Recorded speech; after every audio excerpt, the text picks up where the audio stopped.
Hello, everyone, and welcome back to another episode of Walking with Nanak podcast. The episode today, I feel like, is very interesting for me, at least, because there's a couple of really interesting themes that came up for me while I was reading this chapter, and I would love to discuss them with you. Um, so, essentially, this chapter is chapter 6, and it's called Southwards. And in this, Guru Nanak and Bhai Mardana are essentially going towards the south, and they are essentially interact. Perhaps you can say that so they are on their way to, let's say, Oosh Sharif and then Multan and so on and so forth.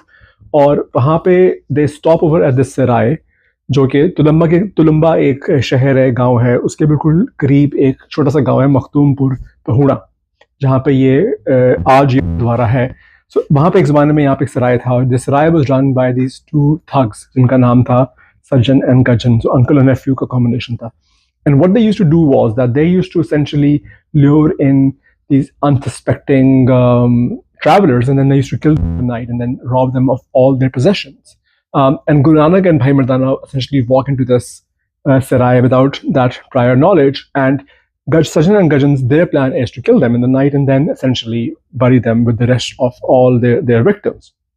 But in the night, when they go to their room with the plan to kill them, they encounter the kirtan that Guru Nanak and Bhai Mardana are singing, and through that they have a divine transformation. Just ki pehle bhi baat ki, the importance of kirtan and the daily ritual, nightly ritual that Bhai Mardana and Guru Nanak have, and through that you have this transformation of population, and through that you have essentially the message of Guru Nanak that is being spread. So uske through basically inko jo hai, they have a transformation, and then they admit to Guru Nanak all their sins. They realize his divinity, and through that eventually they become his followers. And by becoming their followers, Guru Nanak essentially says that you should, this sarai, you should convert this into a house of God and keep my message alive, or keep the message of divine alive. And through that, then they, of course, then move on. And you can almost say that it lays the foundation of the first Sikh Gurdwara, perhaps, in that way, jahan pe it becomes a house of God, which is linked with Guru Nanak. So in many ways, it's institutionalization of Gurdwara. I mean, you can't really properly call it the first Gurdwara because usna ki riwayat. That tradition eventually emerged later. Perhaps Kartarpur in that way could be the first, seen as the first Gurdwara because of langar and all of the other traditions. But you can see the beginning of the institutionalization of religious sites associated with Sikhism and Guru Nanak are linked with their stories. So that's the story. And then in the second part of the story, I and Iqbal Kesar end up going to this Gurdwara. और वो जो गुरुद्वारा है वो school बन चुका है. और वो एक बड़ा मुझे interesting angle था of school, of education as an ideological tool in South Asia. And then I was essentially, and so that was my encounter with the Gurdwara, and how I wrote the fictional story was very much a reflection of that encounter. So I was very much thinking about education and knowledge and all of those things while I was writing this chapter, and that really those themes essentially come up in many ways. But just a few sort of little notes about the chapter. So when the chapter starts, you have Bhai Mardana and Guru Nanak, they're walking through this forest, and Bhai Mardana is very tired, and he says that he wants to rest, and he says that I want to stay at a sarai. अच्छा वो भी मुझे बड़ा interesting लगा था कि अमूमन because Guru Nanak and Bhai Mardana don't really end up spending a lot of time in sarai, so the idea is that they either stay in jungles or forest or a little bit of outside of villages. तो वो तो शहरों और गांव में भी नहीं ठहरते. So then the idea of them staying at a sarai was something that I had to make sense of.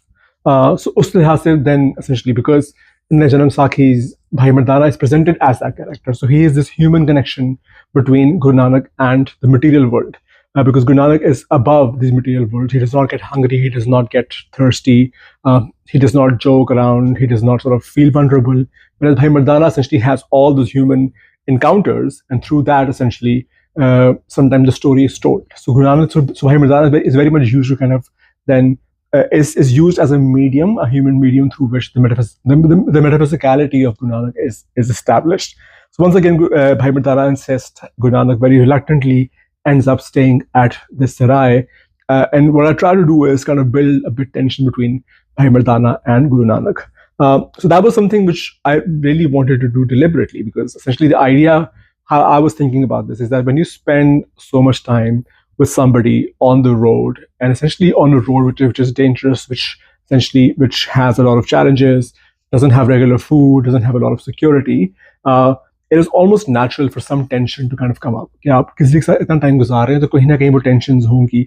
And through that, I wanted to kind of look at the human aspect of that travel. So do you see that जब वो सराय में दोनों land करते हैं, Bhai Mardana and Guru Nanak, there is some tension between the two, or at least how Bhai Mardana is perceiving that encounter, but eventually that kind of dissipates, and you have this re-establishment of this cordial relationship between the two. But really, वो बड़ा interesting था show करना कि I wanted to kind of see what those encounters could have been like, what those tensions would have been like, and I wanted to build that into the story. So that was something which was very important for me. But reading through the story, I think what was also really interesting.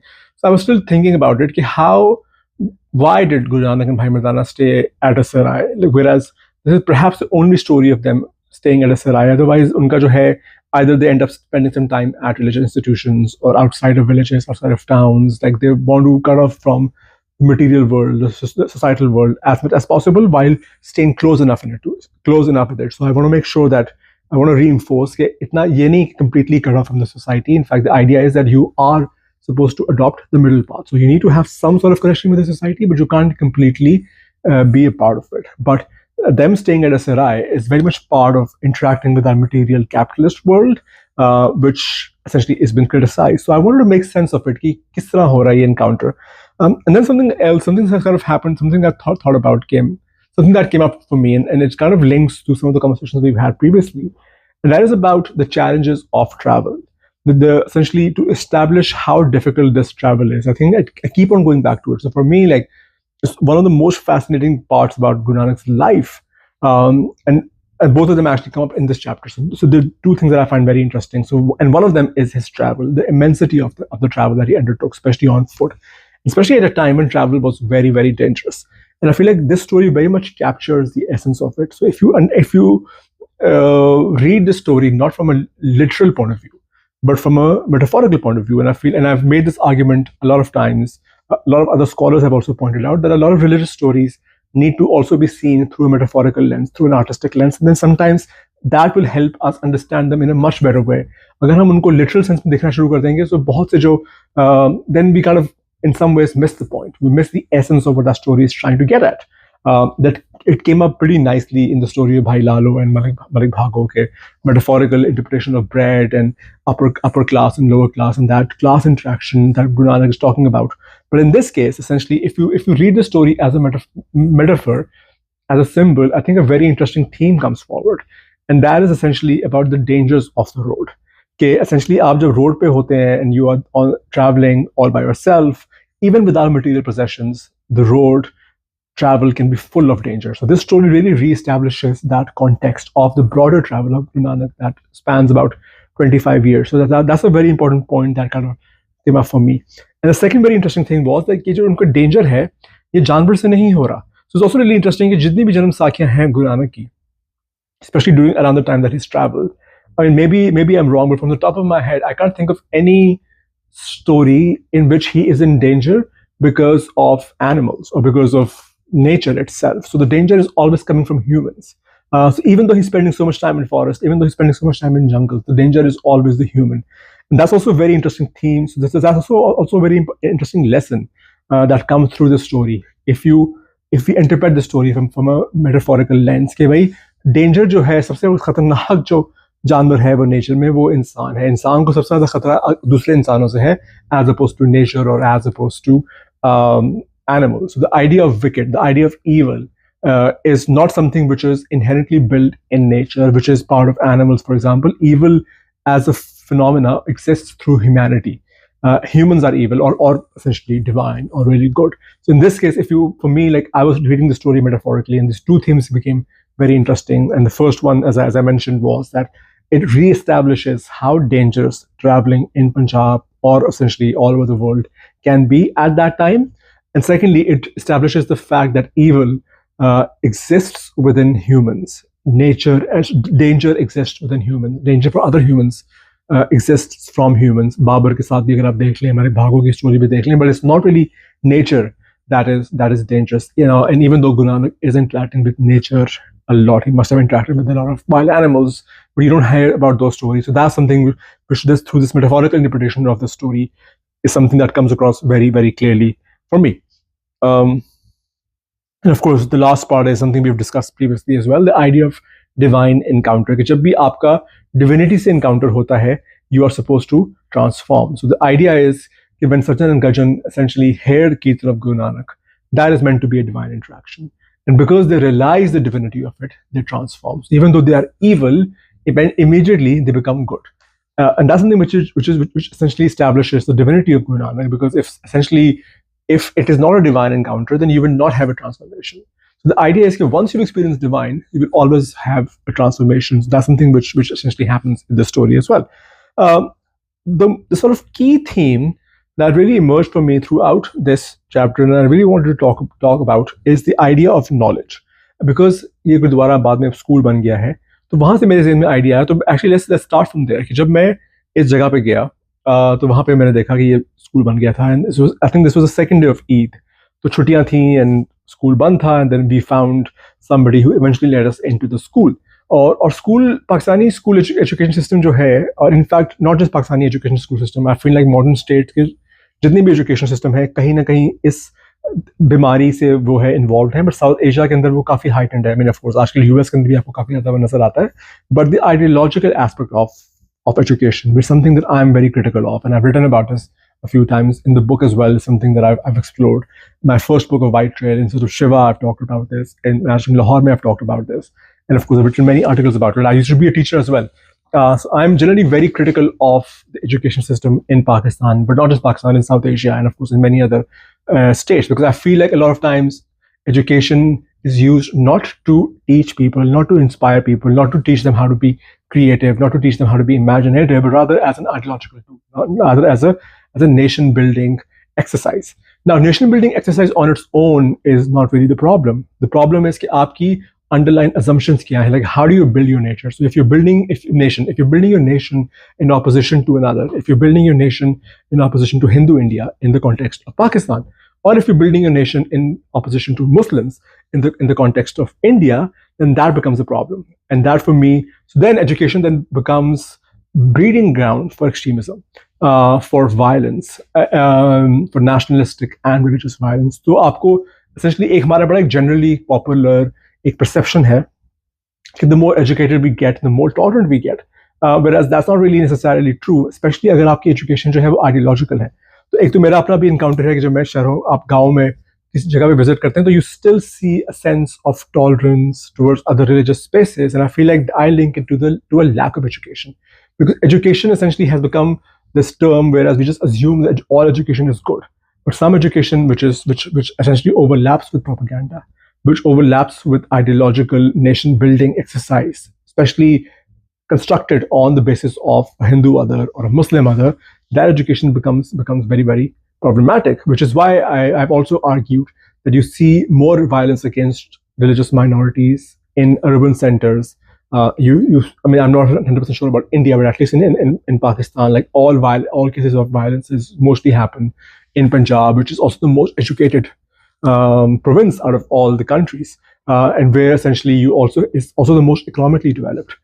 So in that, and also closest to the nation in terms of its identity. So I feel like education for me then is kind of very, very problematic. So I don't think of education as the same thing as knowledge.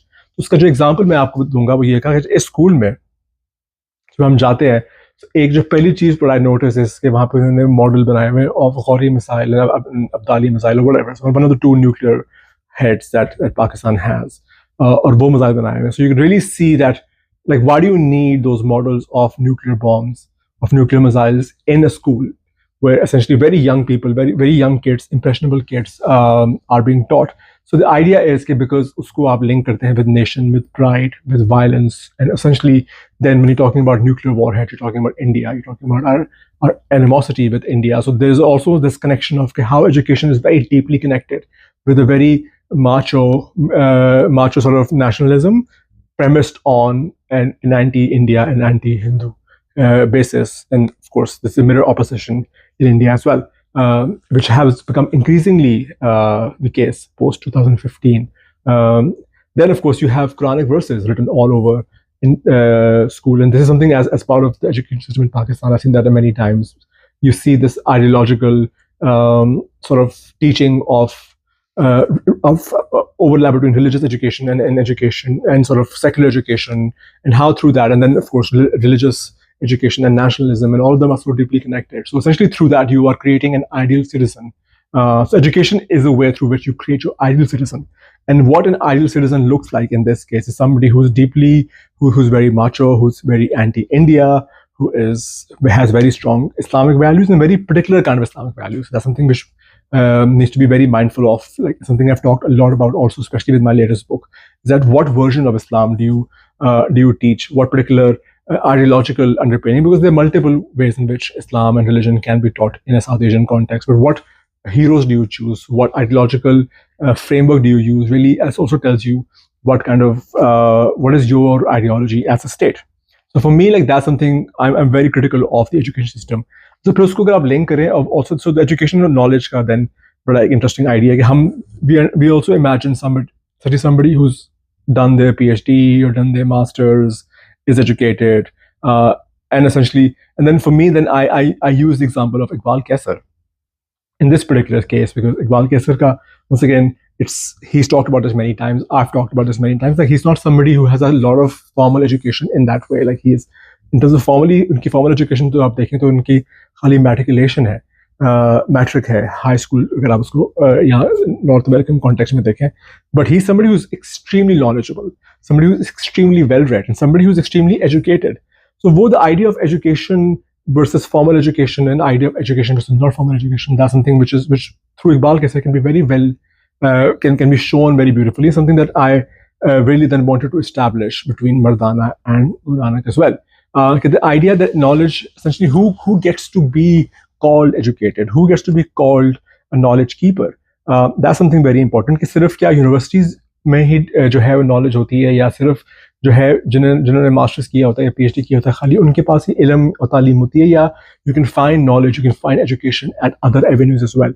And that's the point that I wanted to make, especially around the time, with the context that how sometimes, especially स्कूलों के अंदर और colleges के अंदर हमारी education जो है पाकिस्तान में वो बहुत ideological है, बहुत problematic है. So in fact, my argument is that the more educated you get, the more complete, the more weird and the more sort of horrible your politics becomes, the more conservative your politics becomes, and that becomes essentially, and that breeds violence in a very different way. Then of course there's the whole idea of Punjabi, especially Pakistan में अगर आप education system की बात करें, and I've also once again written about this many times, कि ये है कि the more educated you get in Pakistan, especially in a Punjabi context, the goal is to get more far removed away from your culture, from your language, from your traditions, and all those things. Something I've talked about from Waris to Heat as well. So for example, like growing up in Pakistan, especially because I come from a slightly privileged background and formal education काफी ज़्यादा है मेरी उस लिहाज से, so मेरी Punjabi weak है, because essentially the idea is that the more civilized you get, so पहले आप अगर बच्चा पंजाबी speaking है तो पहले जो है वो पंजाबी से आप पंजाबी unlearn करते हैं और आप उर्दू सीखते हैं, because that's seen as a higher language, more civilized language, more educated language. So a language essentially where you have more, which is worthy of keeping more knowledge, of passing knowledge. So that's essentially, you move from Punjabi to Urdu. But then of course, the more educated you get, then you move from Urdu to English, because that is seen as the highest form of knowledge. अगर आपको English आती है, then you have access to all the knowledge. So the idea then is कि अगर पंजाबी में कोई knowledge exist करती है, so that knowledge is almost irrelevant. ठीक है अगर आप बुल्ले शाह को कोट कर लें, आप वारिस शाह को कोट कर लें, आप जो है और पंजाबी सूफी को कोट कर लें, but that essentially is good drawing room conversation, but it has nothing to add. It has no knowledge in that way. Like true knowledge lies in reading Hamlet, for example, in reading Shakespeare, but not in reading Waris Shah, or not in reading Punjabi Sufi poets in that way. So essentially, the idea that Punjabi is not knowledgeable. So talking in Punjabi, writing in Punjabi, speaking in Punjabi, something is not really knowledgeable. And the more educated you get, the more kind of removed, the more distant you are from this. Now, how I also link this to Guru Nanak's movement in a very way. And I said there are two things about Guru Nanak that really fascinate me. And one is, of course, the immensity of his travel. But second, also his political choice to do all of his, to pass all of his knowledge in Punjabi. Now, of course, उस ज़माने की जो पंजाबी जो context था, knowledge का context था, वो बड़ा फर्क था कि आज because of colonization वो बहुत ज़्यादा हो गया है. the distance between Punjabi and educated has become too much. Whereas that wasn't really the time, that wasn't really the kind of context of Guru Nanak. But even then, around his time, there were people who knowledgeable were writing in Arabic or expressing themselves in Arabic or Persian or Sanskrit or other educated languages. So Guru Nanak then teaching his message in Punjabi then becomes a political choice. It becomes a choice to connect with people, and also becomes a choice like in what language can knowledge be passed? Can knowledge be only passed in Arabic or in Sanskrit or in modern context only in English or European languages? Or can knowledge also be passed through these vernacular languages, these indigenous languages like Punjabi or Sindhi or Saraiki or Bangla or many other essentially also indigenous languages? And that's something which really resonates. So that's the connection that I wanted to make in this particular chapter. That was something which was really important for me. Another link to this idea was the idea of knowledge and then music.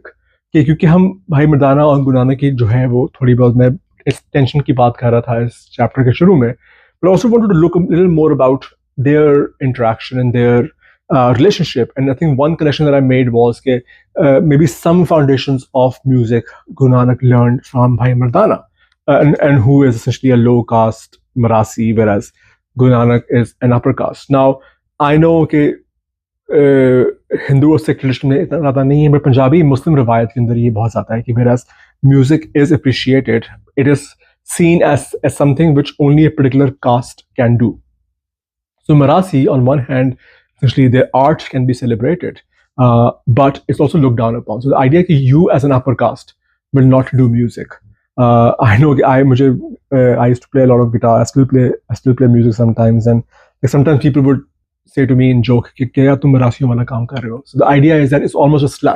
So being a Marasi is a slur. The idea that somebody who's from a good family, who's from an upper caste family, can do music, or God forbid, do dance or acting, because ye kaam Marasiyon ka hota hai ya Kanjaron ka hota hai, but it's a separate caste.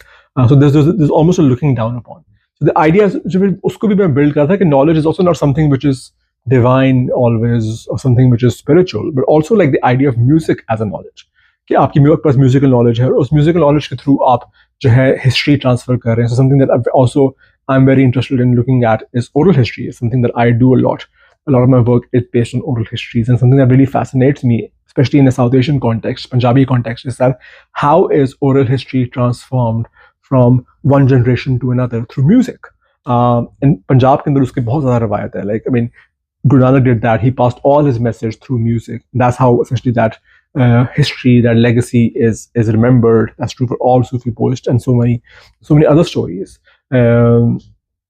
All popular folk legends, mythological legends are essentially transferred from one generation to another through music. So I'm very interested in looking at how knowledge is passed through music as well. And Marasis have been doing that for centuries, and Bhai Mardana has been doing that for centuries. And I really wanted to establish that as well.